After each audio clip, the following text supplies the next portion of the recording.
The chandeliers were diamonds, the deals were silent, and I was about to hand the keys to the city's future to a man who smelled like mints right before the lights went out for good. The crystal chandeliers of the Grand Metropolitan Ballroom were throwing diamonds of light across the faces of the city's elite. It was the annual Founders Gala, the kind of event where quiet deals worth more than my entire life savings were being sealed with a handshake and a single, perfect sip of champagne. I, Julian Vance, was utterly out of place. My suit was rented, my smile was practiced, and my job description, logistics coordinator for the Vance Group, was a polite fiction invented by my aunt to stop me from telling people I was mostly just a glorified errand boy. Tonight, my main task was simple: ensure the handover of the executive portfolio went off without a hitch. This portfolio wasn't just leather and brass. It was the culmination of a massive, multi-continent infrastructure deal. Inside were the finalized schematics, the audited financials, and the digital keys to a venture that would reshape the city's skyline for the next 50 years. The recipient was Mr. Silas Thorne, a man whose quiet intensity could make the temperature in a room drop 10 degrees. I clutched the genuine leather briefcase, black, heavy, and bearing the discreet gold-stamped initials ST, waiting for the signal from my Aunt Clara. She was across the room, draped in emerald silk, currently charming the mayor. The plan was clinical. Thorne would approach me during the scheduled 10-minute blackout, a dramatic planned power dip designed to showcase the venue's backup generator system, a system we were, incidentally, involved in installing. During that brief moment of engineered darkness, I would swap Thorne's empty portfolio for this real one. Standard procedure for high-stakes transfers where discretion was paramount. The air was thick with perfume, old money, and a faint, almost imperceptible scent of ozone. I kept glancing at my watch, a cheap digital thing that felt obscenely loud against the classical quartet playing something mournful and elegant. 3 minutes until the cut. My palms were slick. This wasn't just about the job. It was about proving myself to Clara. Screw this up, and I'd be back shelving dusty archives for the rest of my life. Then, the unexpected happened. A man I'd never seen before, tall with the unsettlingly blank expression of a seasoned security detail, approached me from my blind side. He didn't look like a guest. He looked like granite wearing a tuxedo. "Mr. Vance?"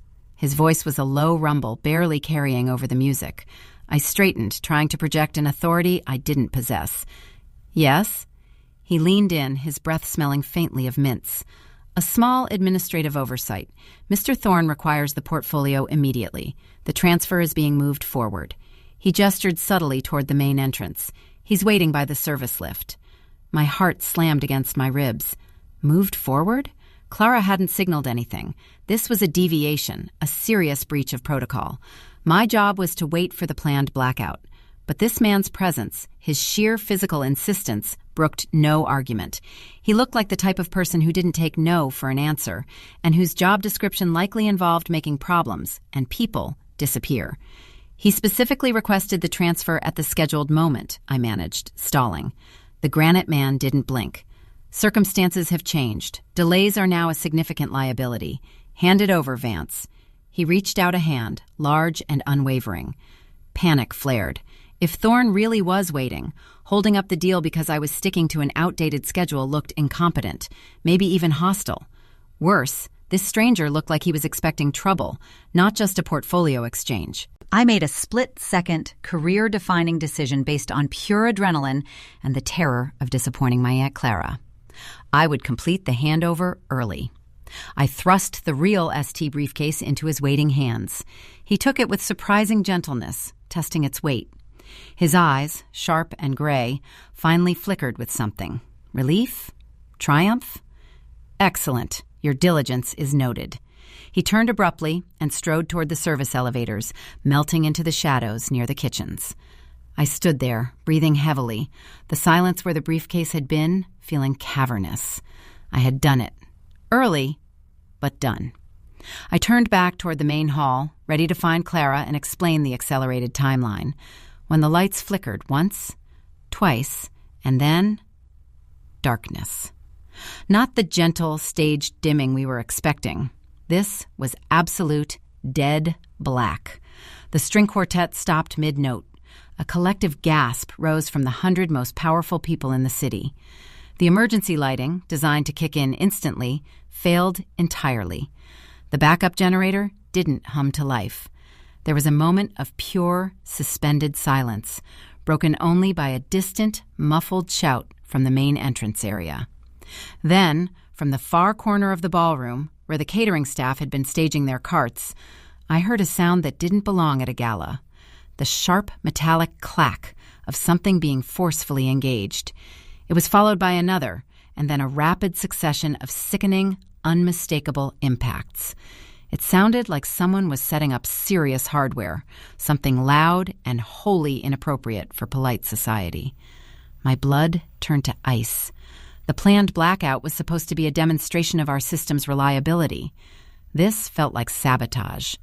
And I had just handed the genuine, critical documents, the keys to that 50-year infrastructure deal, to a complete stranger moments before chaos erupted. I fumbled for my phone, my fingers numb. No signal, naturally. I needed to find Clara, but before I could take a single step, a harsh, amplified voice cut through the darkness, booming from speakers I hadn't known were there. "This assembly is now under new management. Do not move. Anyone attempting to use personal communication devices or exit the premises will face immediate and severe consequences." The voice paused, dripping with cold authority. "And to Mr. Vance, who so kindly expedited my schedule, I sincerely hope the contents of that briefcase were worth the disruption." My stomach dropped through the floor. My internal monologue screamed, "I didn't just hand over the blueprints. I handed over the leverage to the person who just shut down the entire building. The real danger wasn't the darkness. It was what I had placed directly into the hands of someone preparing for an organized scheme far beyond a simple corporate raid. The Granite Man hadn't been Thorne's security. He had been the advance team, and I had just handed him the entire playbook for the takeover. I was standing in the dark, suddenly realizing I wasn't an errand boy anymore.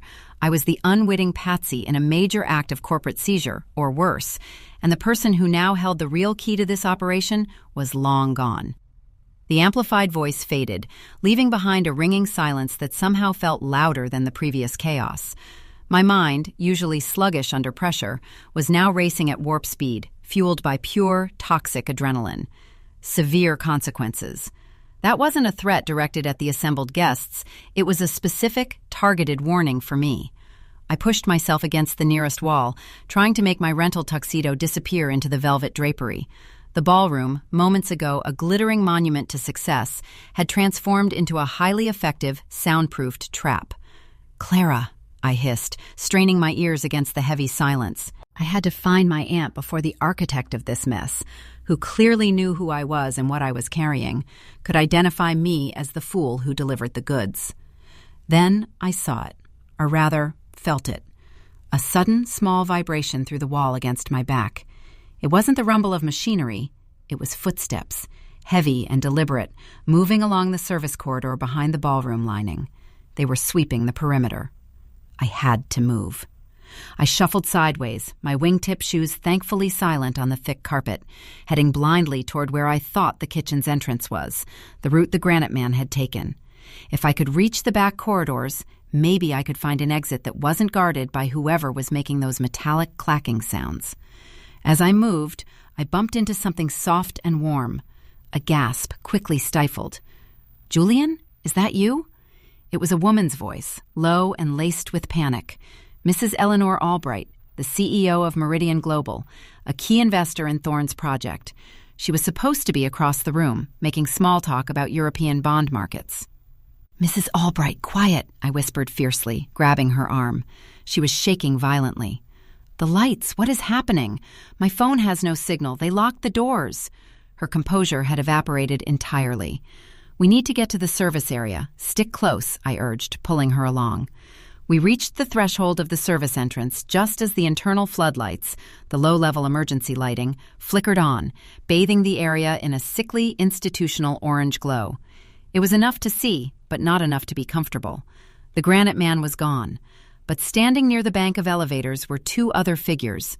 They weren't guests.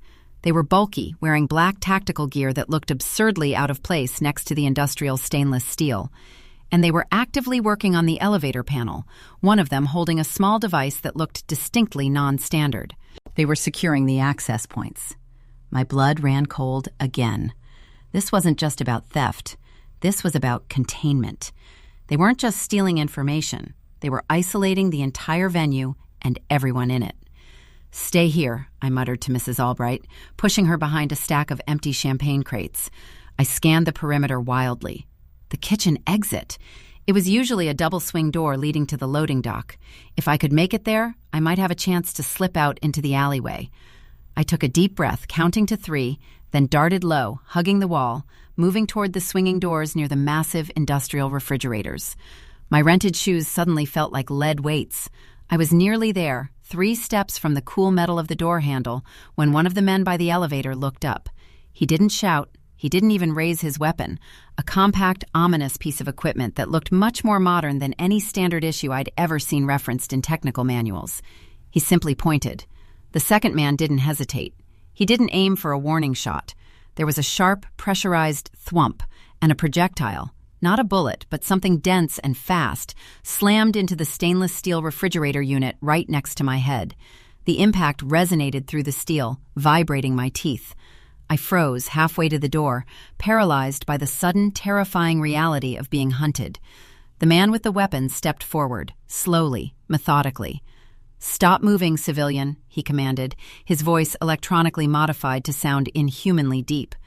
"We know you know something about the transfer. You just need to tell us where the other case is." The other case. That was the phrase that ripped through my panic. I had swapped the real Thorn portfolio for an empty one.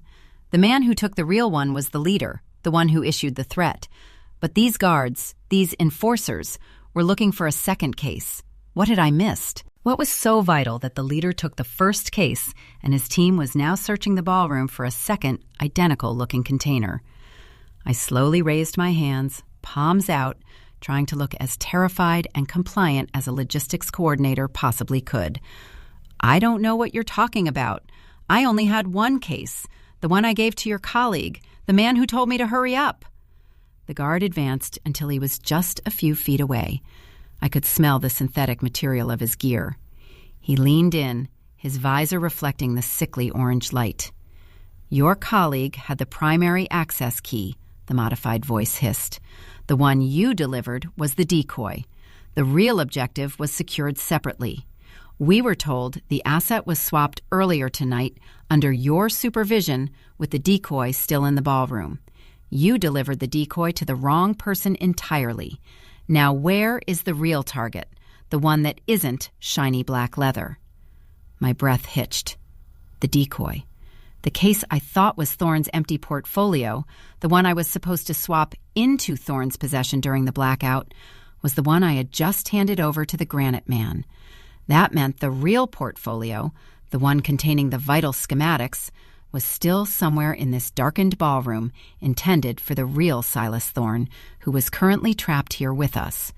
And I had just told the armed opposition that I gave the decoy to their leader. They believed I knew the location of the real asset, which I thought I had already passed on. I was caught in a double cross I didn't even know I was participating in. "I swear, I only brought the one," I stammered, my voice cracking. The guard sighed, a sound of utter frustration. He raised the weapon again, not pointing it at my chest, but leveling it directly at Mrs. Albright, who whimpered behind the crates. "Wrong answer, kid. We need the schematics now. If you don't tell us where the actual portfolio is hidden, the one that was supposed to remain here, we start clearing the room, one executive at a time." He shifted his aim slightly, and I could see the faint red dot of a targeting laser appear just above Mrs. Albright's silk shoulder. I had seconds. If I told them the truth, that I mistakenly gave them the decoy, meaning the real case must still be near the usual handover spot, they would sweep the area and find the real Thorne. Or worse, the real Thorne would realize the switch had been made and try to escape with the schematics, escalating the situation from a high-stakes robbery to a deadly siege. If I lied, they'd start executing hostages. I looked at the guard, then at the faint red dot pulsing steadily on the wall next to the terrified CEO. I had to create a distraction, something big enough to break the focus of these highly trained professionals, and I had to do it before they pulled the trigger. My eyes darted around the orange-lit darkness, searching for any advantage. That's when I saw it. A heavy, ornate silver punch bowl sitting precariously on a nearby serving trolley, illuminated just enough to show its metallic gleam. It was a long shot, a desperate, stupid move, but it was the only move I had left. "It's not here," I yelled, not at the guard, but at the ceiling, pointing frantically toward the main hall. "It's already gone, the other one, the real one. It was taken by Thorne. He's heading for the roof access." It was a total fabrication, a desperate throw of misinformation to divert them from the immediate vicinity of Mrs. Albright. The men stiffened, their attention fracturing between me and the implied threat of Thorne escaping with the real package. "Check the roof," the leader barked into his radio, turning away from me for a crucial second. That second was all I needed. I lunged sideways, not toward the exit, but toward the serving trolley, grabbing the massive silver punch bowl, ignoring the searing pain as the base scraped my palm. I swung the heavy object with all the strength I could muster, not at the guards, but directly at the nearest wall of glass overlooking the main ballroom floor. The sound was cataclysmic, a deafening, shattering roar as crystal and reinforced glass exploded inward, sending shards raining down onto the panicked crowd below. And in the brief, shocking flash of white light from the momentary opening to the main hall, I saw him. Not Thorne, but the Granite Man, the one I handed the decoy to, standing just inside the main ballroom entrance, looking back at the commotion near the service area, a slow, chilling smile spreading across his face as he held up the briefcase I had foolishly given him. He tapped the brass lock twice, deliberately, before turning and disappearing back into the deeper shadows of the now exposed main hall. He wasn't looking for a second case. He was waiting for me to make a move, and by drawing the attention of the guards to the roof, I had just effectively sealed off the only potential escape route for the real Silas Thorne, who was still trapped somewhere in the darkness, now vulnerable to the very people who thought he had the plans. I hadn't created a diversion. I'd created a deadly, focused search pattern pointing directly toward the real victim. The shattering glass was a physical blow, a deafening punctuation mark to my desperate lie. For a brief, terrifying moment, the security team by the elevator froze, their electronic focus split between the fabricated roof threat and the chaos I had just unleashed into the main ballroom. That split second was Mrs. Albright's salvation. As the guard closest to her reflexively turned toward the sound of the breakage, I shoved her hard toward the opened kitchen swing doors. "Go, find a corner." "Don't move," I yelled, already knowing it was useless advice in a building locked down by professionals. I didn't follow her. My focus was locked on the Granite Man's silhouette, the man who now held the decoy, but who had confirmed that the real plans were still somewhere inside, now actively being hunted by the team I had just diverted. He had smiled. He knew I was a pawn. My initial frantic exchange with him had been less of a mistake and more of a meticulously planned setup to isolate the person holding the decoy, me. The guard who had been aiming at Mrs. Albright snapped back to attention, his modified voice losing its careful composure. "He's lying. He's distracting us from the primary exchange point. Get the civilian." I didn't wait for the second projectile. I scrambled across the floor, not toward the kitchen exit, but back toward the main ballroom opening, intending to use the sheer volume of panicking socialites as cover. I had to find Thorne, or at least figure out where the real portfolio was supposed to be. I plunged into the ballroom, which was now a scene of utter pandemonium under the intermittent orange emergency lights. People were screaming, stumbling over overturned chairs. The elegant gowns and starched tuxedos were suddenly grotesque costumes in a survival scenario. I pushed through the tide of fear, scanning the area where the handover was originally scheduled, near the dais, under the massive, silent central chandelier. Then I saw him. Silas Thorne. He wasn't panicked. He was precisely positioned behind a marble pillar near the dais, crouched low, his silk tuxedo jacket slightly askew. He was armed, too, not with a tactical weapon like the guards, but with a very large, very serious, antique-looking dueling pistol, the kind that used percussion caps. It was utterly out of place, yet in his hands it looked terrifyingly functional. His eyes, usually cold, were blazing with desperate calculation. He must have seen the Granite Man take the decoy, and he must have realized the power shift in the room the moment the lights died permanently. He spotted me weaving through the crowd, my cheap suit looking threadbare against the backdrop of panic. He beckoned sharply with the muzzle of the pistol. I rushed toward him, sliding behind the pillar just as a volley of suppressed fire erupted from the direction of the service entrance, where the tactical team was regrouping after my diversion. The shots weren't aimed at us yet. They were establishing dominance, maybe trying to flush out anyone hiding. "You idiot!" Thorne hissed, his voice a low, furious rasp, entirely unlike his usual public persona. "You gave away the decoy! What were you thinking?" "I was told to move the handover up," I gasped, crouching beside him. "A man, tall, granite look, said you needed it immediately." Thorne stared at me as if I were a particularly slow insect. "That wasn't my security. That was the opposition. They knew our plan for the blackout transfer. They preempted it. That fool took the empty case, the one we left for them to find." "The empty case?" I whispered, my stomach churning. "Wait, if he took the decoy, where is the real portfolio, the one with the infrastructure keys?"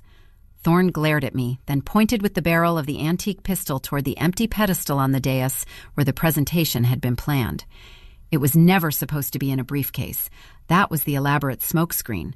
The real asset, the final encryption sequence for the network keys, is integrated into the presentation controls for the main screen. The sequence initiates when the backup generator kicks in, which, thanks to their sabotage, it clearly hasn't. My head swam. I had spent weeks guarding a fake leather box, while the actual multi-billion-dollar secret was hidden in the AV system. So, the Granite Man has nothing but air, I concluded, a flicker of hope returning. He has a very persuasive-looking, very expensive piece of luggage, Thorne corrected grimly. But he doesn't have access to the system core. I do, which is why I need you. Me? Why me? Because I can't move without drawing fire from those thugs, and you are currently the most wanted man in this room, having caused that spectacular display of glass breakage. You are a perfect decoy. Thorne quickly slid the heavy pistol across the marble floor toward me. "Take this. It's real. Keep them busy. I need 3 minutes to access the auxiliary power panel behind the stage, reboot the system manually, and initiate the security lockdown protocol. If the system reboots, it broadcasts a silent alert to national defense contractors." The antique pistol felt shockingly heavy and cold in my hand. I didn't know how to use it, but looking across the room, I saw the tactical team advancing, their weapon lights sweeping the floor. They were too close for me to argue logistics. 3 minutes, I repeated, clutching the weapon. 3 minutes, Vance. Don't get killed proving you're competent. Thorne scrambled to his feet and moved like a shadow toward the narrow space behind the stage curtains. I stood up, hoisting the absurdly heavy dueling pistol. I took one shaky breath, aimed vaguely toward the advancing guards, and squeezed the trigger. The resulting explosion was deafening, a cloud of smoke, fire, and the smell of sulfur choking the air. The recoil nearly wrenched the weapon from my grip, sending me stumbling back against the pillar. The guards instantly dove for cover, momentarily stunned by the sheer anachronistic violence of the discharge. I had bought maybe 10 seconds. I reloaded frantically, fumbling with the tiny percussion caps that felt designed for a museum curator, not a man under fire. As I slammed the hammer back into place, I heard a new sound. Not the suppressed gunfire, not the shouting, but a high-pitched electronic whine. It was coming from the direction Thorne had taken. The auxiliary power. He was in. Hope surged through me. Maybe we could win this. Then the whine abruptly cut off. It was replaced by a different sound, a rhythmic, heavy thump, thump, thump, coming from directly above us, the sound of something massive landing on the roof. Thorne's emergency broadcast had not gone silent. It had been intercepted. A voice, colder and more ruthless than the first one, boomed over the emergency PA system, overriding the initial lockdown announcement. This voice sounded European, crisp, and utterly dominant. "Mr. Thorne, A charming effort. But the physical security of this building falls under my jurisdiction now. We secured the roof access 10 minutes ago. Your little internal reboot sequence is now broadcasting directly to my server. Thank you for aggregating the final key sequence for us, Mr. Vance, by drawing attention away from the real objective. My blood turned to ice for the third time that night. The Granite Man hadn't left. He hadn't been fooled by the decoy swap. He had simply moved to the roof, the exact location I had falsely claimed Thorne was escaping to. And he had done so before the lights went out. He hadn't been looking for the real case. He had been waiting for Thorne to activate the broadcast, using me to ensure Thorne stayed put long enough to initiate the system. The sound of heavy-booted footsteps started descending rapidly from the ventilation shafts directly above the dais, the thumping growing louder, closer, promising an immediate, lethal confrontation. I looked down at the heavy, unusable antique pistol in my hand, realizing I was standing on a stage directly beneath the enemy's descent point, entirely exposed. The thumping from the ceiling intensified, no longer the sound of cautious movement, but a heavy, deliberate series of drops, signaling that whatever heavy-duty team the European voice commanded was coming down fast and hard, directly onto our position behind the dais. I could practically feel the vibrations through the marble. Thorne was pinned. I was the bait. I shoved the smoking dueling pistol back toward Thorne's hiding spot, knowing I was useless with it. My expertise was logistics, not anachronistic warfare. "Thorne, they're coming from above. They knew about the roof." Thorne's voice was tight with frustrated fury. "Damn it! The initial sweep was flawed. They must have doubled back." He grabbed the pistol, his eyes darting wildly between the ceiling and the direction of the tactical team that was still cautiously advancing from the service entrance. He was trapped between two highly organized hostile forces. I turned to face the ballroom crowd, knowing that the only thing keeping the advancing guards hesitant was the presence of high-profile hostages. If I could cause enough chaos back there, maybe Thorne and I could slip out during the ensuing confusion. I spotted Mrs. Albright, still huddled near the kitchen crates, looking utterly lost. I needed to direct the crowd toward the far service exit, the one the tactical team hadn't completely sealed yet, but the screams were drowning out any verbal command. "Everyone toward the east wall," I yelled, pointing desperately toward the far side of the ballroom where the fire exits were located. "Follow the green lights. Move now." The crowd didn't understand. They saw me, the supposed fool who broke the glass, pointing frantically, and they hesitated, paralyzed by conflicting information and fear of the armed men. That's when the first figure dropped from the ceiling vent directly onto the empty presentation pedestal, landing with a soft, controlled thud that somehow sounded louder than my gunshot. It was another operative, clad head to toe in matte black, but this one carried no tactical gear, only a specialized communications headset and a slim, briefcase-sized device that looked alarmingly complex. The Granite Man hadn't been an operative. He was the distraction. This newcomer was the real technician. He didn't acknowledge the chaos. His focus was entirely on the exposed wiring where Thorne had been attempting his reboot. He immediately plugged his briefcase device into the exposed panel. "The primary network core is being isolated," the European voice crackled over the PA again, now clearly originating from this new arrival's headset. "The reboot signal is being rerouted.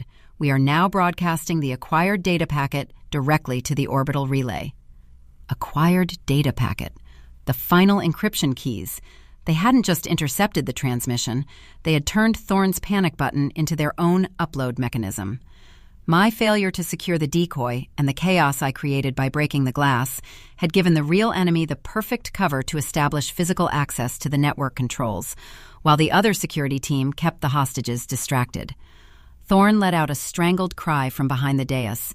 He must have realized that his last-ditch effort had been hijacked. The tactical team from the service entrance, seeing their leader successfully established above, finally began to press their advantage. They moved in synchronized steps toward the dais, weapons leveled not at the crowd, but directly at Thorne's hiding place. I had seconds before Thorne was apprehended or eliminated, and before the data upload finalized. I had to break the technician's focus. I threw the heavy antique pistol blindly across the marble floor. It skittered uselessly, but it drew the technician's eyes away from his console for a split second. "The briefcase!" I screamed at the advancing tactical guards, pointing back toward the service entrance where I had originally handed over the decoy. "The leader took the real access key in the black briefcase. He's trying to escape through the kitchen." It was another lie, but this time it played on their internal command structure. If the leader, the Granite Man, had gone off script and taken the supposed prize, the ground team would naturally prioritize securing the asset before uploading anything. The tactical team hesitated, confusion momentarily flickering in their formation. That fractional pause was all Thorn needed. With a desperate surge, he burst from behind the pillar, not toward an exit, but toward the technician plugging into the panel. He lunged, not with finesse, but with pure desperation, tackling the technician away from the console. The briefcase device flew loose, skittering across the floor. The system connection snapped. The upload stopped mid-transmission. The resulting silence was immediate and absolute. The PA system went dead. The armed guards froze, momentarily paralyzed by their own internal conflict. Secure the objective or protect the technician? Thorn scrambled backward, favoring his left arm, but his eyes were fixed on the small, sophisticated device that had just fallen near my feet. It wasn't a briefcase. It was a hardened, matte gray data transport unit, much smaller and infinitely more dangerous than the leather portfolio I had guarded. "Vance, grab that. It has the encryption sequence on a volatile drive," Thorn shouted, still grappling with the downed technician.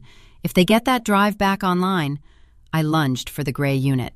My fingers brushed the cold metal casing just as the leader of the tactical team made his decision. He ignored Thorn and the technician entirely. His eyes locked onto me, the man who had broken the glass and screamed about the briefcase. He recognized the pattern. I was the nexus of the chaos. He raised his weapon, aiming center mass, his hesitation gone. I snatched the gray unit and dove sideways, rolling behind the nearest object of sufficient mass, the massive tiered wedding cake intended for the post-gala luncheon, still sitting untouched on a trolley near the edge of the dance floor. The tactical guard fired. The suppressed round punched cleanly through the center of the cake's styrofoam base, sending powdered sugar and heavy, damp tears showering over the ballroom. As I lay there, covered head to toe in sticky, suffocating sweetness, I realized the gravity of my situation. Thorn was fighting one battle. I was holding the actual target of the entire operation, the volatile drive, and the main security force was now focused solely on eliminating me before I could use it. I was the one with the detonator, and the trigger was about to be pulled. But as I pushed myself up through the confectionery debris, looking desperately for an escape route, I noticed something the explosion and the fighting had revealed. Behind the wedding cake trolley, where the light from the shattered window hit just right, there was a small, nearly invisible seam in the marble flooring, a floor panel that didn't quite align with the others. It was perfectly sized for a small, matte gray data transport unit. It wasn't just a hiding spot. It was a drop point, a predetermined emergency dead drop, perhaps intended for the real Thorn if the primary transfer failed. I looked down at the drive in my hand, then at the seam in the floor, and then over at Thorn, who was now clearly overpowered by the technician and the advancing guards. If I kept the drive, I would be killed instantly. If I gave it to Thorn, he would likely be killed holding it. But if I dropped it into that hidden slot, maybe, just maybe, it would vanish until the dust settled, buying me the precious moments needed to slip away unnoticed in the ensuing mayhem. I raised the gray unit over the crack in the floor, my heart hammering against my ribs with the finality of the action. Just as my fingers loosened, ready to drop the critical evidence into the darkness below, the main ballroom door, the heavy oak entrance, was violently kicked inward from the outside. Not by the police, not by internal security, but by a figure silhouetted against the distant emergency hallway lights. It was the Granite Man, the first operative I had met, and he was holding something new, a heavy-duty breaching tool, which he brought down hard against the doorframe in a deliberate show of force. He looked directly at me, still covered in cake, holding the volatile drive over the hidden slot. He didn't shout a command. He simply raised his hand and pointed a single gloved finger toward the drive in my grasp, his expression conveying absolute, terrifying certainty. He was waiting for me to make the final transfer. The Granite Man's gesture, a simple, demanding point toward the volatile drive in my hand, was the final straw. It was an affirmation that every move I had made since the blackout began had been anticipated, tracked, and utilized by the opposing faction. They didn't need to search. They just needed to wait for the pawn to expose the prize. Thorn was pinned against the wall by the technician, who had retrieved his console and was rapidly reconnecting the wires, ignoring the struggle. The tactical guards were now focused entirely on me, their weapons tracking the movement of the drive, their internal conflict resolved. Eliminate the threat holding the crucial data. I looked at the floor seam, the perfect tiny cavity designed to swallow secrets, and then at the Granite Man, standing as the final gatekeeper. If I dropped the drive into the floor, I lost control. If I kept it, I died. If I gave it to Thorn, he died securing it. But the Granite Man had made a fatal assumption. He assumed my objective was his objective, to secure the drive for his orbital upload. He assumed I was still acting out of panic or obedience. I looked down at the matte gray unit, feeling the slight, almost imperceptible warmth emanating from it, the sign that the volatile encryption sequence was still active, still on the verge of broadcasting. I made my choice, a decision born not of strategy, but of pure, desperate resentment for being played. Instead of dropping the drive into the floor or throwing it to Thorn, I used the momentum of my crouch to pivot violently, swinging the heavy unit not at the advancing guards, but directly at the Granite Man's feet. I didn't aim to injure him. I aimed to create a catastrophic surge. The impact against the marble floor was less of a thud and more of a sharp, high-pitched screech of metal protesting against sudden, focused force. The volatile drive, designed to upload data sequentially, reacted instantly to the jarring shock of the impact on its sensitive internal components. A blinding, sharp, blue-white spark erupted from the unit, accompanied by a sound like static electricity on a colossal scale. It wasn't an explosion, but a focused electrical discharge, a system overload designed to burn out the delicate data pathways. The effect was immediate. The Granite Man cried out, a sound of genuine shock rather than menace, as the discharge traveled momentarily up his leg through the conductivity of the marble floor, momentarily stunning him. More importantly, the surge radiated outward, instantly frying the delicate electronics of the technician's console by the dais and causing a momentary system-wide feedback loop in the tactical team's communication headsets. For a critical second, the organized hostile takeover descended into localized, deafened confusion.